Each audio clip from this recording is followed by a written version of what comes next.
Hello बच्चों, let's see the question and the question says that in relation to energy transfer in ecosystem, explain the statement 10 kg of deer's meat is equivalent to 1 kg of lion's flesh. तो आ जाओ बच्चों, थोड़े से की concept के ऊपर बात कर लेते हैं, चीजों को अच्छे समझ लेते हैं तो क्वेश्चंस को हम बहुत इजीली सॉल्व कर सकते हैं, है ना बच्चों। तो अगर हम देखें सबसे बेस लेवल पे हमारा कौन प्रेजेंट होगा, प्रोड्यूसर। प्रोड्यूसर को खाने वाला कौन होगा, हार्बीवोर।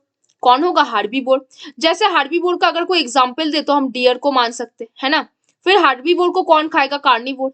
और कार्निवोर का अगर कोई एग्जांपल दे तो हम किसको मान सकते हैं, लायन को मान सकते हैं। हमें पता है जब प्रोड्यूसर को हार्बीवोर खाएगा तब प्रोड्यूसर का सिर्फ और सिर्फ 10% ऑफ एनर्जी हार्बीवोर के पास आके पहुंचेगा, है ना।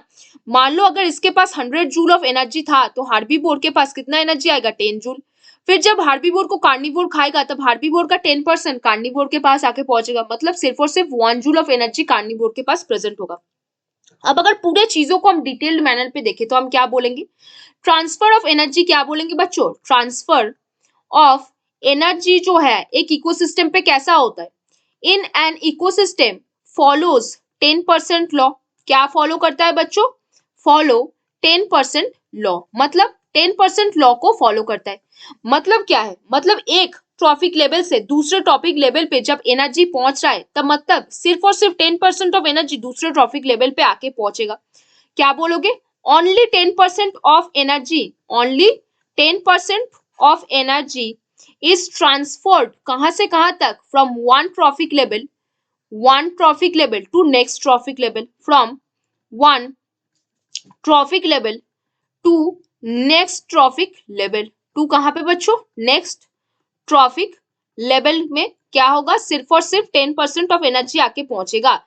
इसीलिए अगर लायन 10 kg डीआर पे फूड ऑन करता है तो उसके पास क्या आएगा, सिर्फ और सिर्फ 1 kg आके पहुंचेगा। सो क्या बोलोगे, सो इफ लायन, अगर कोई लायन है फीड्स ऑन डियर, फीड्स किसके ऊपर फीड ऑन करता है, डियर के ऊपर। डियर क्या है, हार्बीवोर। लायन क्या है, कार्निवोर।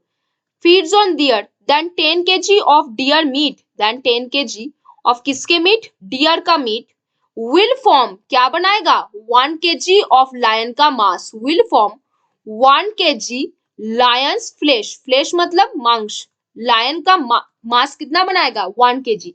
तो हमें मेन मुद्दा क्या पता चला, हमेशा 10% ऑफ एनर्जी लॉ फॉलो होता है। एक चीज याद रखना, वो हमेशा यूनिडायरेक्शनल होता है और नॉन साइक्लिक होता है। ऐसा नहीं कि वो फिर से वापस आ रहा है। 10% ऑफ एनर्जी ट्रांसफर होता है एक ट्रॉफिक लेवल से दूसरे ट्रॉफिक लेवल तक। अगर लायन डियर के ऊपर फीड कर रहा है और डियर के पास 10 kg मीट है तो वो लायन के बॉडी पे 1 kg लायंस फ्लेश बनाएगा, क्योंकि जो प्रोड्यूसर है उसको खाने के बाद 10% हार्बीवोर के पास आता है और हार्बीवोर का 10% कार्निवोर के पास आके पहुंचेगा। तो यहाँ पे बच्चों आपको पता चला कि in relation to energy transfer in ecosystem explain the statement 10 kg of deers meat कैसे इक्विवेलेंट होता है 1 kg ऑफ लायंस फ्लेश का। तो बच्चों hope you understand the question very well. Best of luck बच्चों।